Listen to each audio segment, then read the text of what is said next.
Here I have ACER Liquid Z6E, and let me show you how to activate developer options on the following device. So at the very beginning, let's start by using the apps icon. Let's find and select the settings. So here I have settings. Scroll down to the bottom of the list and let's choose about phone.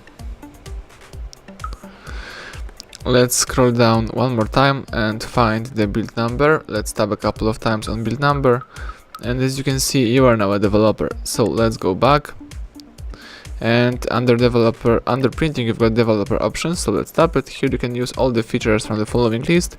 For example, you can enable OEM Unlocking, so you can allow the bootloader to be unlocked. You may also scroll down and enable USB Debugging right here if you would like to tap OK. You may also, for example, see the bug report shortcut. You can enable view attribute inspection.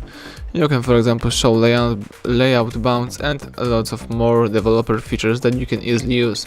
So thank you for watching. Please subscribe our channel and leave thumbs up under the video.